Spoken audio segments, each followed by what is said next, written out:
The wind had a mind of its own that morning, low and mournful, scraping through the dry grass like it carried old names it wasn't done saying. The sky was a heavy gray, pressing down on the sandstone ridges until they looked bruised. A lone figure moved among the paddocks. Eliza Wren, her shawl pulled tight around her shoulders, her fingers raw from the cold. She had been up before the light, breaking the thin ice on the water trough, her breath a ghost before her face. The land had turned against her, just as the seasons had, but she worked it still, out of loyalty, out of habit, out of some stubborn need to keep her father's name from blowing away like dust. The sound of hooves came slowly from the ridge. Not the rough, erratic clatter of a cowhand's pony, but something deeper, measured, deliberate. She straightened, heart ticking hard against her ribs. The sun hadn't yet burned through the clouds, and the rider appeared first as a dark shape, framed against the pale rise of the morning. When he drew closer, she saw the gleam of fine leather and the cut of a coat no working man could afford, Colt Abernathy. She'd heard the name before. Every rancher within 3 counties had. Some called him a businessman, others, a vulture who bought dying land cheap and rebuilt it into his empire. His horse was black as pitch, its bridle silver-tipped, and his face was shadowed beneath a wide-brimmed hat. He reined in by the fence, dismounting with a quiet authority that needed no words. Eliza wiped her hands on her apron, the smell of earth and straw clinging to her. "Mrs. Wren," he said, his voice low but steady, like a man used to being obeyed. "I'm here on account of your father's debt." She didn't flinch, though her stomach twisted. "He's been gone 2 winters, she said. "I reckon the debt died with him." His gaze was steady, neither cruel nor kind. "Debts don't die easy. Not in these parts. The land is collateral, and the ledger's clear." He drew a folded paper from inside his coat and handed it to her. The writing was neat. Black ink pressed into old creases. Her father's name. Harland Wren. The amount beside it might as well have been a gallows. "I've nothing left to give," she murmured. "Not a horse, not a nickel. You can take the land if you must." Something flickered across his face then, a shadow of thought. "There's another way," he said after a moment. "You work off what's owed. My ranch needs steady hands, ones that don't talk much. A year's labor would cover it." Eliza looked past him to the horizon, where her mother's grave lay under a patch of wild sage. "You'd have me leave this place?" she asked. "You'd have a roof," he replied evenly. 3 meals, honest work. When the year's through, your debt's gone and you're free again. Free again." The words felt strange, like something she'd heard in a story. For a long time, she said nothing. The wind picked up, carrying grit into her hair. Finally, she nodded once, slow and deliberate. "I'll come," she said. He inclined his head. "Pack what you need. We ride within the hour." Inside the cabin, the silence pressed heavy. She moved through the rooms like through a memory, the smell of bread long gone cold, the creak of the old rocking chair her mother once sat in, the worn Bible on the mantel with pages gone yellow at the edges. She placed her father's pipe beside it, then folded her mother's shawl, the blue one with the hand-stitched edges, and laid it carefully on top. She took only the brown wool one for herself. Outside, Colt was checking his horse's cinch. She climbed onto her mare, a faded sorrel whose ribs showed under its coat. He said nothing, only turned his mount toward the trail. The road wound down through the valley where the snow hadn't yet melted. The hooves of their horses made soft, hollow sounds in the damp earth. Eliza kept her eyes on the distant hills, refusing to look back. Yet she could feel the cabin behind her, the ghosts of laughter, of her father's voice reading by lamplight, of a life that had ended before she'd realized it had begun. For a while, neither spoke. Then, near the ridge, she asked quietly, "Do you make a habit of collecting debts this way?" He glanced at her, then back to the trail. "No," he said. "Most don't take the offer. Why me then?" He paused, as if weighing how much truth to give. "Because you're still here," he said simply. "Most walk away before winter does it for them." They rode on. The wind shifted, carrying the scent of rain. She studied his profile, the rigid jaw, the faint scar at the corner of his mouth, the way his gloved hand rested on the reins like he was holding back more than just the horse. There was a quiet fatigue about him, something not born of age but of burden. As the day wore on, the land stretched wide and endless before them. Open prairie fading into mist, a hawk circling high above. Somewhere far off, thunder murmured like a warning. By sundown, the ranch came into view. It was vast, fenced in with cedar posts, and crowned by a big white house that caught the last of the light. A lantern flickered in one window, but otherwise the place looked deserted, like it was waiting to breathe again. Colt dismounted first, tying his horse to the post. "You'll take the small house behind the main barn," he said. "It's warm enough if you keep the stove lit. We start work before dawn." Eliza slid off her horse, her legs stiff from the ride. The air was sharp and cold, carrying the smell of pine smoke and horses. She gathered her shawl close, looking at the long porch, the empty chairs lined against the wall. He turned to go, then hesitated. "You'll find it quieter here than you're used to," he said. "Some folks don't talk unless there's reason to." "I don't mind quiet," she said softly. He studied her a moment longer, something unreadable in his gaze, then nodded and walked toward the house. The door closed behind him with a sound that seemed too final for a place so large. Eliza stood there, the wind tugging at her skirt, and looked out over the fields that now belonged to another man. The lanterns began to glow along the fence line, one by one, until the ranch lay under a hush of amber light. She exhaled slowly, a breath she hadn't realized she'd been holding. This was not home, not yet, but it was where her story would keep breathing, at least for a while longer.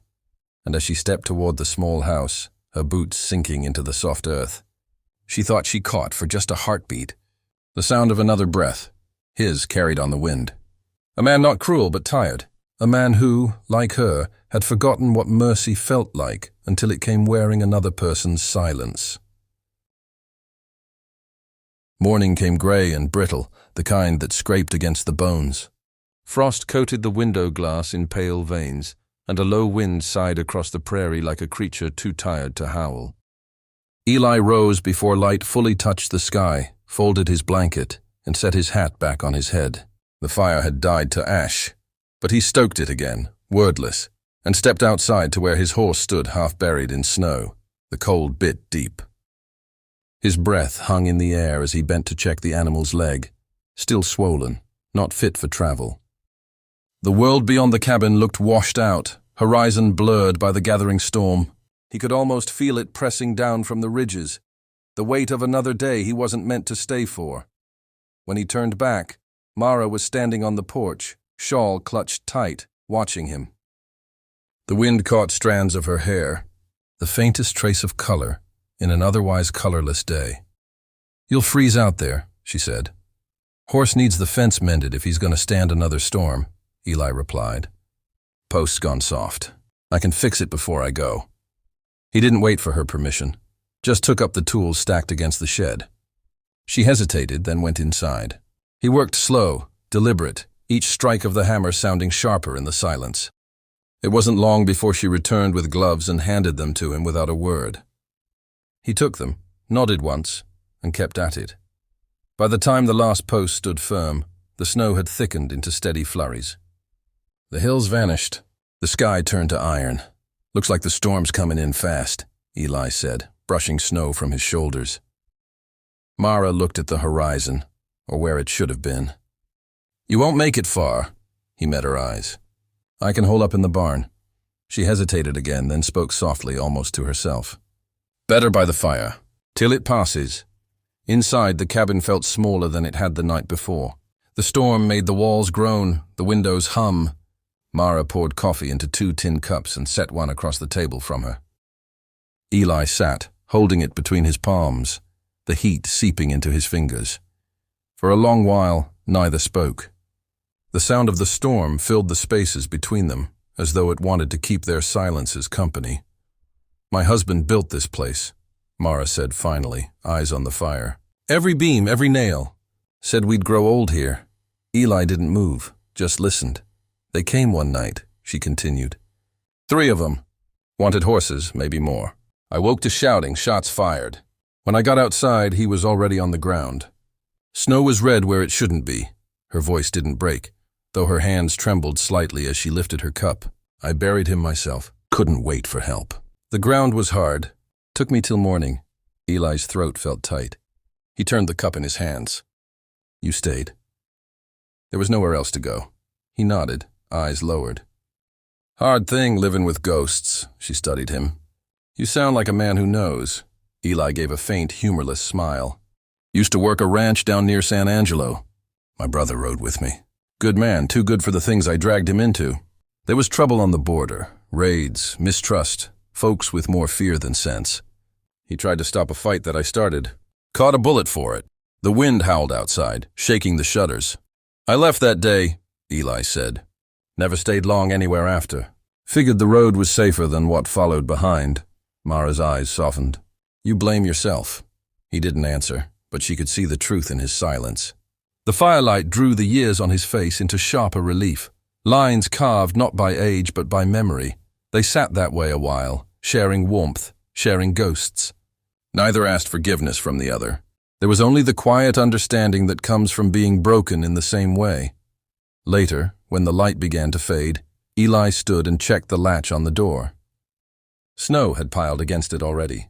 The storm was worse than either expected. You ever think of leaving this place? He asked. Mara shook her head. Sometimes I dream of it. Then I wake and remember I'd have to carry him with me. It's easier when he's near. Eli looked toward the window. Beyond it, the cottonwood stood half hidden, its bare limbs bending beneath the storm. Beneath it lay the grave she'd spoken of. That grave's not the only thing keeping you here, he said quietly. No, she murmured. But it's the only thing that doesn't leave. Her words hung between them, heavy as snow on the roof. That night, when the wind screamed against the walls, Eli sat again by the fire. Mara had gone to her room, though he doubted she slept. The cabin creaked, lanterns swayed, and the snow hissed against the windows. He took off his hat and set it by the door. The brim was worn smooth where his fingers had found it over the years, a habit from too many partings.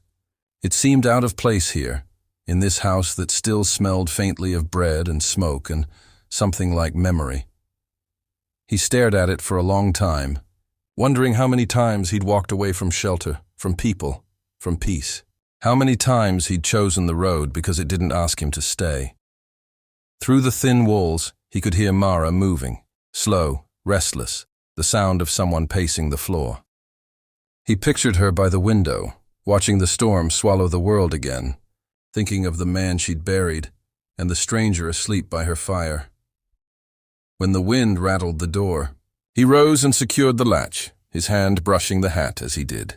For a moment, he thought of putting it back on, of stepping into the storm and letting it take him wherever it pleased. But he didn't. He sat back down, staring into the flames until they blurred.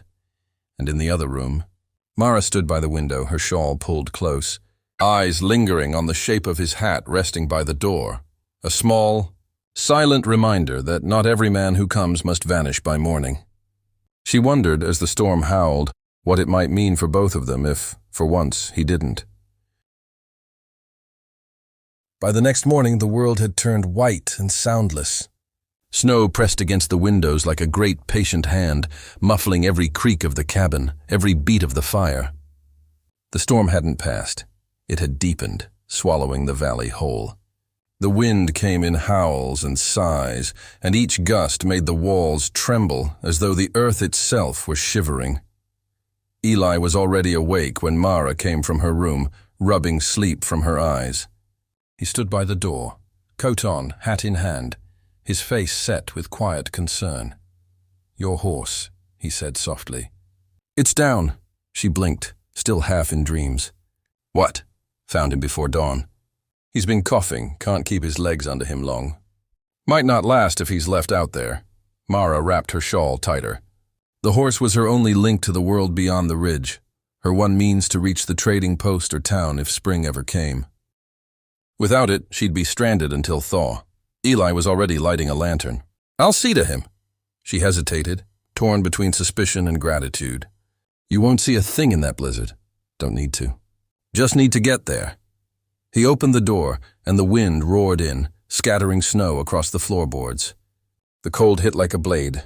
Still, Mara followed him out, grabbing another lantern. The world beyond the porch was a blur of white, sky and ground indistinguishable. They pushed through it side by side, their breath turning to ghosts in the storm. The barn loomed like a dark shape in the snow, half buried already. Eli shouldered the door open, and the two of them stepped into the dim, frozen stillness. The horse lay in the straw, sides heaving. Its eyes rolled weakly toward them. "Easy now," Eli murmured, kneeling beside the animal. He ran a hand along its neck, feeling the cold sweat, the tremor beneath the hide. "Fever. Been too long without rest or feed." Mara fetched blankets, her hands shaking so badly she could barely hold them. Eli spread them across the horse, rubbing the animal's legs to stir the blood. The lantern light trembled, throwing their shadows long and broken against the boards. For a long time, neither spoke. Only the wind outside, the low groan of timbers, and the shallow rasp of the horse's breath filled the dark. When Mara's fingers went numb, Eli turned to her. "You're freezing." "I'm fine," she said, though her lips had gone pale. He reached out and pulled her shawl tighter around her shoulders, securing it with a gentle tug. The gesture was small, but his hand lingered an instant longer than it needed to. She looked at him then, not as a stranger, but as a man with warmth left in him after all. They stayed until the horse's breathing steadied, until the worst of the wind eased. By the time they trudged back to the cabin, their lanterns had nearly burned out, and both were shaking with cold. Inside, Mara rekindled the fire while Eli hung his coat by the door, water dripping onto the wood. She moved with quiet purpose, set a pot on the stove, chopped what little meat and potatoes she had left, and filled the air with the scent of stew. He sat nearby, hands outstretched toward the flame, eyes half closed. "You didn't have to help," she said after a while. He looked up. "Didn't have to stay either, that was all." No more words, but it was enough. Something eased between them. When she set the bowl in front of him, he murmured, "Thank you." The words sounded unfamiliar on his tongue, as though they'd been waiting years to be used. She smiled faintly. "You're welcome." Outside, the wind howled again, but softer now, like a lullaby for the broken. For the first time since the storm began, the cabin felt almost warm. The fire painted their faces in copper and gold, blurring the years, softening the scars. Then, out of nowhere, came a sound that froze the air, sharp, distant, unmistakable. A rifle crack somewhere beyond the ridge. Mara stiffened, the spoon slipping from her hand. Her eyes darted toward the window. "Someone's out there," she whispered. Eli rose slowly, all the warmth draining from his face. "Could be hunters," he said, though the words held no conviction. "No one hunts in this weather," she replied. "Not unless they've got reason." He crossed to the window, lifted the curtain just enough to peer through. Nothing, only a blur of white. The storm swallowed all distance. He turned back to her, voice low. "Blow out the lamp." She did. The cabin sank into darkness, broken only by the faint glow of the coals. Eli took his revolver from where it hung beside the door, checked the cylinder, then waited. His hands trembled slightly, not from fear, not quite, but from memory. The minutes stretched long. The wind battered the walls, shifting snow against the door. No more shots came, only silence, heavy and watching. After a while, Mara whispered, "Could have been nothing." "Could have," Eli said. Eyes still fixed on the window, the storm raged on, but neither moved to relight the fire. They sat in that half-dark, listening to the world breathe outside their walls, both aware of how thin the wood was between them and whatever haunted the snow. When at last Eli holstered the gun, the tension broke like thawing ice. Mara leaned back, eyes on the embers, her breath visible in the chill. "You've done this before," she said softly. "Waiting on danger," he gave a faint nod. "Long time ago. You don't forget how." Her gaze lingered on him, the lines of his face, the scars she hadn't noticed before, the weariness that seemed stitched into his every movement. There was a sadness there deeper than fear. The wind shifted, pushing snow against the walls in long, whispering waves, For the first time in years, Mara didn't feel alone in her fear. The man across from her wasn't safety, not entirely, but he was presence. A heartbeat in the silence. Outside, the storm raged, carrying echoes of things neither of them could name. Inside, two strangers sat in the dark, bound not by trust yet, but by survival, by the fragile warmth of a fire waiting to be relit, and the knowledge that when morning came, neither could quite return to who they'd been before. The snow had turned the world into a pale, silent cage. For 3 days, the drifts climbed higher against the walls, sealing the doors from the outside world. The firewood pile grew smaller, each ember fought for breath, and every sound, the pop of the logs, the whistle of wind through the cracks, echoed like a heartbeat in that narrow room. Eli and Mara had fallen into a rhythm of shared solitude. He chopped what wood he could find beneath the eaves, and she rationed the food, beans thinned with melted snow, bread baked hard as stone. Sometimes they spoke, more often they didn't. There was nothing left to say that didn't feel dangerous.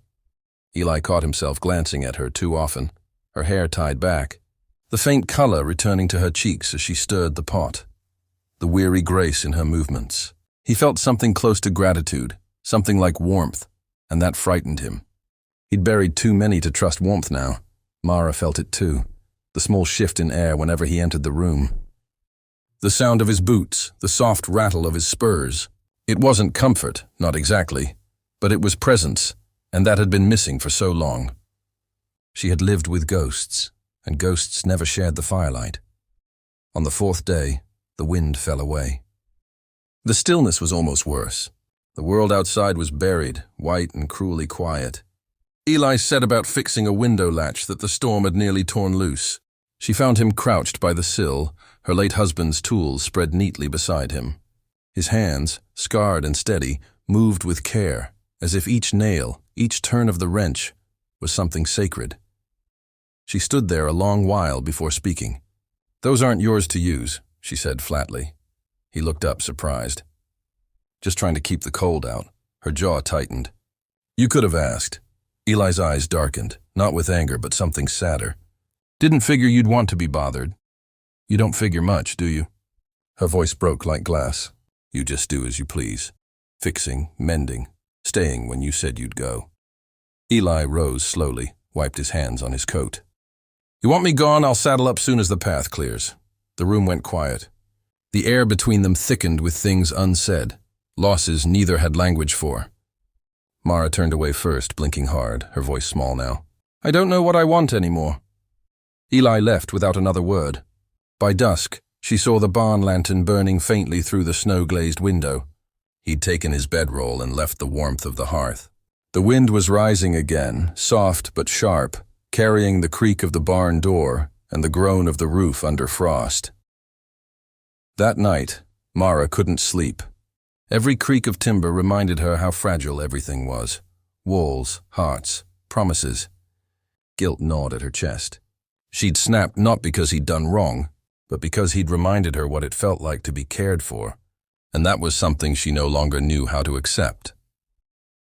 Near midnight, she rose and went to the window.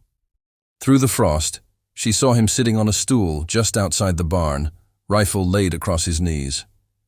The snow gathered on his shoulders, his breath steaming faintly in the cold. He wasn't sleeping. He was watching the tree line, the place where danger always came from, the place that had taken her husband. Her throat tightened. The moon made the snow look like silver ash. That man, that stranger she'd nearly driven out, was keeping watch for her. By dawn, she set an old quilt by the door, her husband's once, worn thin at the corners but still warm. She didn't knock on the barn door. She didn't say a word. But when Eli came back in at first light, he saw it there and understood. He folded it once, carefully, and nodded to her across the room. She didn't look up, but her hand paused over the kettle. That was enough. The silence that followed was no longer heavy. It was something gentler, shared. Outside, the snow still lay deep, but the storm between them had begun to break. In that fragile peace, Eli realized that forgiveness could come not from words, but from endurance. And Mara though she'd never admit it aloud. Found that she no longer felt quite so alone under that roof. Sometimes the hardest thing wasn't to love again. It was to allow warmth back into a house that had been cold for too long. By the time the snow began to soften, the world felt almost unfamiliar, as though spring itself was hesitant to touch that lonely stretch of land. Days grew longer, the light shifting from gray to gold, and the frozen creek began to sing again beneath its shell of ice. For the first time in months, Mara left the door open while she worked. The air still bit her skin, but she welcomed it. It smelled of change. Eli stayed on, though neither of them spoke of it. He helped patch the roof, mend the barn doors, and chop what wood remained. The rhythm of life had grown steady between them, two souls keeping pace without needing to explain why. And yet, under that fragile calm, something else stirred. That morning, Eli rode the ridgeline to check the traps he'd set days before. The sky was a clear, brittle blue, the ground slick with thawing frost. From there, he could see miles of open prairie, the slow melt, the black skeletons of trees rising from the snow, the cabin below. Smoke curled from its chimney, thin and steady. He almost smiled. Then he saw them, 3 riders moving from the north, their shapes wavering through the haze of distance. Their coats hung in tatters, faces shadowed beneath their hats. One carried a rifle slung low. Another wore a red scarf like a wound around his neck. They rode hard, cutting across the plain toward Mara's land. Eli's stomach turned to stone. He'd seen men like that before, the kind who lived off what they could take. And he remembered what she'd told him. They came one winter night. My husband tried to fight them. I buried him by the cottonwood come morning. He could have turned away. The trail south was open now. The snow was melting fast. He could be over the ridge by sundown. No one would have known he'd been there. But he stayed. Eli dismounted and led the horse down through the brush, keeping low. The cabin came into view, smoke still curling from the chimney. Mara was outside, hanging laundry in the faint sun, unaware of the danger moving toward her. When she saw Eli's face, she froze. "What is it?" she asked. "Riders," he said simply. "3 of them. They're coming this way." She didn't need to ask who. The color drained from her face. For a moment, neither moved. Then she whispered, "It's them." Eli turned toward the door. "Get inside.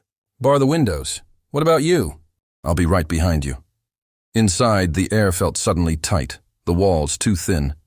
Mara's hands trembled as she gathered the rifle from above the mantel, her husband's rifle, untouched since the day he died. She set it down on the table as though it burned. "I can't," she whispered. "Not again." Eli took the weapon gently, checked the chamber, and met her eyes. "Then I will." They heard the horses before they saw them, hooves crunching in the thaw, the creak of saddles, the low murmur of men's voices. One called out laughing, "Lady of the house! We ain't here to cause trouble, just need some food and fire." Eli took position near the window. "Stay low," he said. The first shot shattered the silence. A bullet splintered the doorframe inches from his head. Eli fired back, the crack echoing through the valley. The world became smoke and thunder.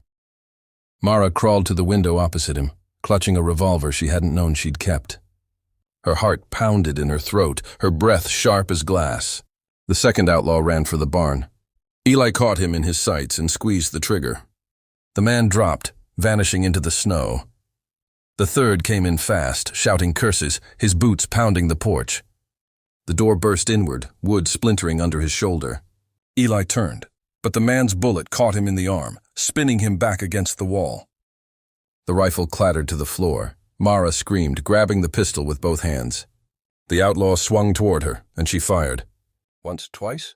The smoke hung heavy, the gun kicked hard. The man fell where he stood, his red scarf slipping loose into the mud. For a long moment, the only sound was wind through the doorway. Eli slumped to his knees, pressing a hand to his bleeding arm. Mara dropped beside him, tears streaming, voice shaking. "You're hit," he gave a pained smile. "Ain't the first time." She tore her shawl from her shoulders, wrapping it tight around his wound. Her hands were slick with blood, her breath ragged. "You could have left," she whispered. "You should have." He looked at her, eyes steady despite the pain. "I've done enough leaving. Something broke then, not from sorrow, but release. The air between them, thick with years of loss and silence, softened. Outside, the snow began to fall again, gentle this time, as if the land itself was tired of violence. They sat there together until the smoke cleared. Mara's head rested against his shoulder, his arm heavy around her waist despite the pain. The rifle lay cooling on the floor beside them, the same rifle that had once ended a life, now having saved one. When dawn came, the bodies were gone, the tracks half buried in snow. The world was quiet again, but different somehow. The ghosts had gone still. Eli slept by the hearth, pale but breathing. Mara sat beside him tending the fire. For the first time since her husband's death, the cabin didn't feel like a tomb. In that fragile peace, she realized what he'd given her wasn't just protection, it was the courage to live again. And though no words were spoken, both understood that the fire between them, born of danger and mercy, would outlast the storm. By the time the thaw took hold, the land had changed its skin. The white crust of snow shrank back to reveal wet earth, tender shoots of green, and the silver bones of rivers breaking free from ice. The prairie was breathing again, slow, cautious breaths after a long, cold silence. Smoke still rose from Mara's chimney, but now it carried the scent of bread instead of just firewood and loneliness. Eli was on his feet again, though the wound in his arm ached when the rain came. He'd spent the last few weeks mending fences, fixing the barn door that the outlaws had shattered, and helping Mara rebuild what winter had stolen. He didn't talk much about leaving, but the look in his eyes betrayed him. That faraway gaze of a man who'd spent too many years chasing horizons. Mara felt it too, the quiet dread that came with every sunrise. She had come to depend on the sound of his boots on the porch, his calm voice in the mornings, the way he always poured her coffee first without asking. But she didn't speak her heart. She knew better than to hold on to someone who was born to move. Love wasn't a cage. It was a door left open. The morning he saddled his horse, the sky was the color of ash and gold. The fields glittered with dew, the air soft and clean. Mara stood by the porch rail, her shawl drawn tight around her shoulders.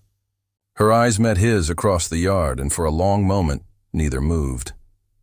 "You're set on going," she said quietly. He nodded once. "Can't stay in one place too long? World has a way of finding me if I do," she almost smiled. "Then maybe it's not the world that's chasing you, Eli. Maybe it's something you ain't done facing yet." He looked down, then met her gaze again. "Maybe."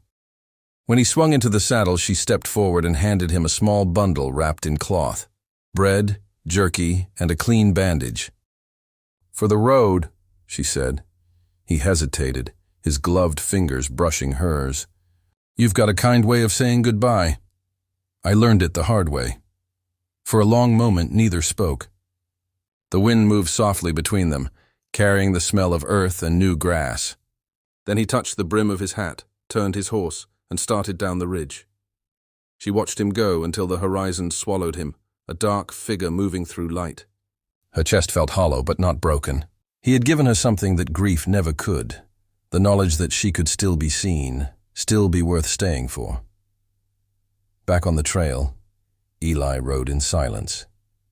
The land spread wide and clean around him, open as a promise. Every hoofbeat echoed like a clock ticking down to another lonely dusk. But when he reached the crest of the hill, something made him stop. He looked back. From that high ridge, the cabin was a speck on the plain, smoke curling from its chimney like a heartbeat. The cottonwood by the grave swayed gently in the breeze, and faintly, carried through the open air, he thought he heard a voice, soft and trembling, humming an old lullaby. It was the same tune she'd hummed that night the storm had broken, when they'd thought the world was ending outside the walls. It was a song of survival, of someone who had learned to keep singing even when no one was left to listen. Eli sat still for a long while, the reins loose in his hands. The wind lifted his coat, tugging at him as if to say, "You've done enough leaving." He turned the horse around.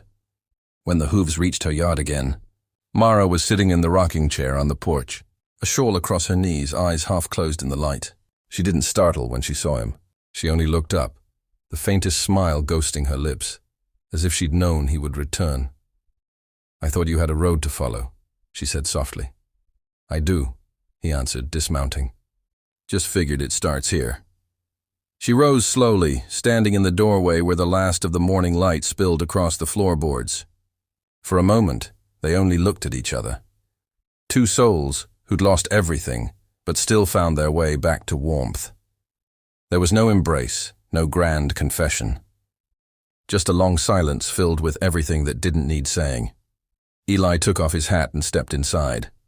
The door closed behind him, the sound of it gentle, final. Outside, the land stretched endless and bright. The first wildflowers pushing through thawed soil, the cottonwood whispering in the wind. The prairie would remember the storms, the graves, the gunfire. But it would also remember this, the quiet mercy of two people who chose not to run anymore. Love, after all, wasn't about forgetting winter. It was about planting something that could grow through it.